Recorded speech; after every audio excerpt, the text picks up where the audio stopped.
Welcome to accounts classes. In this video I will discuss with you example of accrued income or income receivable. Okay, let's start. एक example है ये trial balance का. ठीक है, trial balance as eight 31 मार्च 2019. Okay, इसमें trial balance में commission receive जो है वो उसका क्रेडिट बैलेंस दिखाया गया है. ठीक है, और एडजस्टमेंट में लिखा गया है commission earn but not receive. ठीक है, मतलब कमीशन जो है कमाया बट 3000 रुपया जो है वह नहीं मिला या नहीं प्राप्त किया गया. ठीक है, तो इसी से जो है बताना है कि इसका एडजस्टमेंट एंट्री कैसे होता है और ट्रायल बैलेंस फाइनल अकाउंट्स पे इस पे जो है इससे क्या इफेक्ट पड़ेगा. ठीक है, तो ये कमीशन रिसीव जो है वो इनकम है, तो इससे हम लोग प्रॉफिट एंड लॉस अकाउंट में कहाँ दिखाएंगे, क्रेडिट में दिखाएंगे, क्योंकि इनकम को कहाँ दिखाया जाता है, क्रेडिट साइड दिखाया जाता है. ठीक है, तो सबसे पहले इसका हम लोग सॉल्यूशन देखते हैं, जिसमें कि सबसे पहले एडजस्टमेंट जो है किया जाता है. तो अक्रूड इनकम जो है उसका बैलेंस हमेशा डेबिट होता है. ठीक है, अभी हम लोग नोट्स में देखेंगे. तो जो अक्रूड यहाँ पे अक्रूड इनकम है वो किस से रिलेटेड दिया गया है, तो कमीशन रिसिप्ट से रिलेटेड दिया गया है. ठीक है, कितना दिया गया है, तो 15,000 दिया गया है.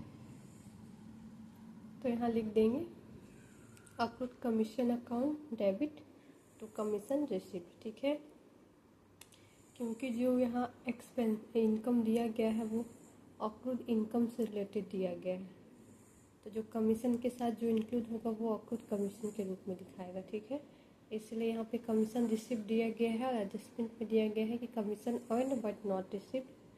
तो इसका एडजस्टमेंट एंट्री हो जाएगा accrued commission account debit to commission receipt. ठीक है, और इसका नरेशन हो जाएगा कमीशन रिसीवेबल कितना से 3000 से. ठीक है, तो एडजस्टमेंट एंट्री हो गया. अब नेक्स्ट प्रोसेस जो है वो है कि इफ़ेक्ट्स ऑन फाइनल अकाउंट्स की. फाइनल अकाउंट्स पे क्या इफेक्ट जो है पड़ता है. ठीक है, तो सबसे पहले प्रॉफिट एंड लॉस अकाउंट बनाएंगे. ट्रेडिंग अकाउंट तो इससे कुछ रिलेटेड है नहीं, क्योंकि इस ट्रेडिंग अकाउंट का आइटम जो है नहीं है. ठीक है, तो profit and loss account heading में लिख दिए, फॉर्मेट बना दिए, पार्टिकुलर्स अमाउंट. सिर्फ एक ही आइटम हम लोग को यहाँ दिखाना है और उसमें एटलस जो करना है वो कर देंगे. ठीक है, तो इनकम के बारे में बात हो रहा है. यहाँ कमीशन रिसिप्ट हमारे लिए इनकम है, तो इसे हम लोग कहाँ दिखाएंगे, प्रॉफिट एंड लॉस अकाउंट के क्रेडिट साइड दिखाएंगे. ठीक है, क्योंकि इनकम को कहाँ दिखाया जाता है, क्रेडिट में दिखाया जाता है, एक्सपेंस को डेबिट में दिखाया जाता है. अगर यहाँ एक्सपेंस दिया रहता तो हम लोग कहाँ लिखते, डेबिट में लिखते. ठीक है, बट यहाँ अभी इनकम दिया गया है कमीशन रिसिप्ट कितना, ₹50,000 15,000. ठीक है, तो बाय कमीशन 15,000 लिख दिए. अब इसमें जो एडजस्टमेंट दिया गया है commission earn but not received कितना दिया गया है, तो 3000 दिया गया है. तो ऐड कर देंगे ये जो हम लोग एंट्री किए थे accrued commission account debit to commission received. ठीक है, तो इसमें अक्रूड जो कमीशन है वो ऐड हो जाएगा. जो एडजस्टमेंट दिया गया है 3000 ऐड कर दिए, 18,000 आ गया.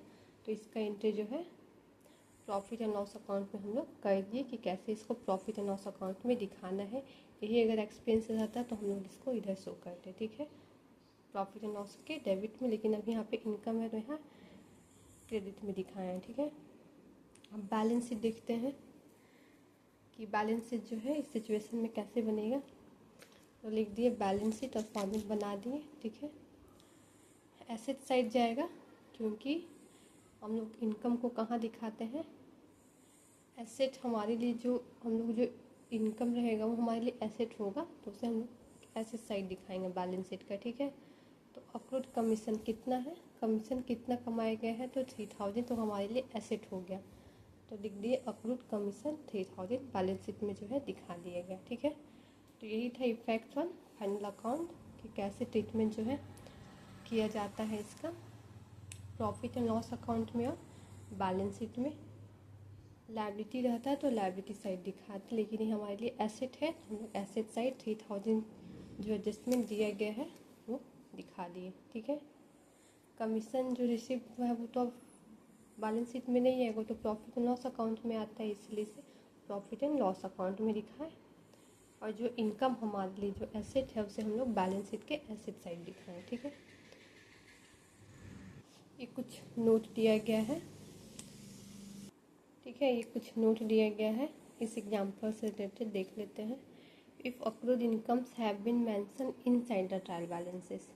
अब यहाँ क्या बताया जा रहा है कि जो अक्रूड इनकम है जिसके बारे में अभी हम लोग बात कर रहे थे, अगर वो ट्रायल बैलेंस के अंदर दिया रहेगा, मतलब अंदर दिया होगा, तो they will B show on the asset side only. ठीक है,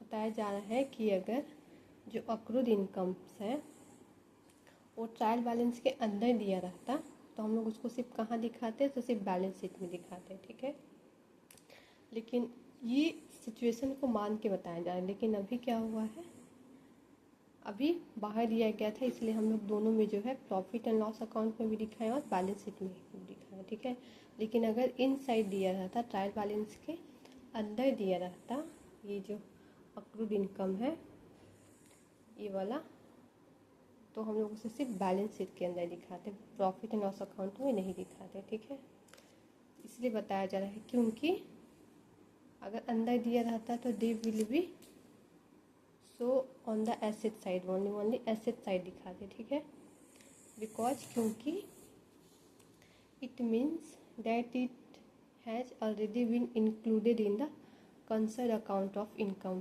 क्योंकि यह आय के संबंधित अकाउंट में पहले ही शामिल किया जा चुका है। ठीक है, जब अंदर दिया रहता है तो उसमें जो है उसको ऐड करके पहले से ही दिखाया गया रहता है, हम लोग को बस बैलेंस शीट में जो है दिखा देना होता है। ठीक है, यही बताया जा रहा है। Accrued income account is a representative personal account. ये जो अक्रूड इनकम हम लोग अभी देख रहे हैं, ये जो अक्रूड इनकम है ये एक रिप्रेजेंटेटिव पर्सनल अकाउंट है। ठीक है, रिप्रेजेंटेटिव पर्सनल अकाउंट क्या होता है, ये एक अकाउंट ही है, लाइक आउटस्टैंडिंग एक्सपेंसेस हो गया, प्रीपेड एक्सपेंसेस हो गया। ठीक है, और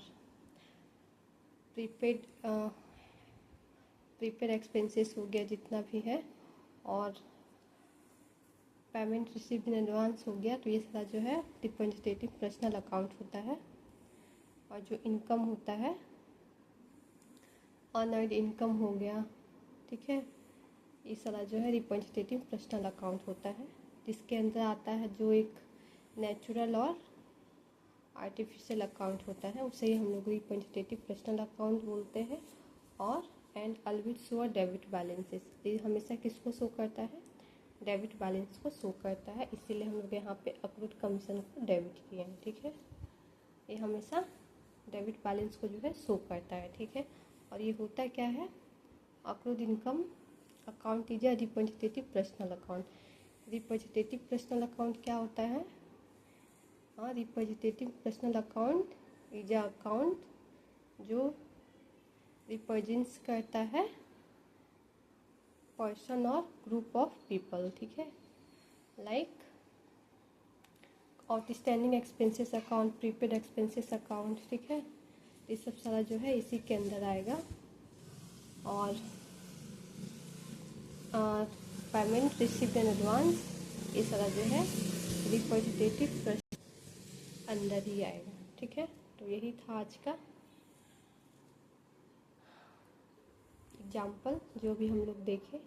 इसमें जो है एडजस्टमेंट एंट्री करना था और प्रॉफिट एंड लॉस अकाउंट और बैलेंस शीट में जो है इसका इफेक्ट कैसे होता है उसे शो करना था, और कुछ नोट था जो हम लोग देखे। ओके, तो आज के लिए इतना ही। वीडियो पसंद आए तो लाइक कर दीजिएगा। Okay, bye, see you in the next video.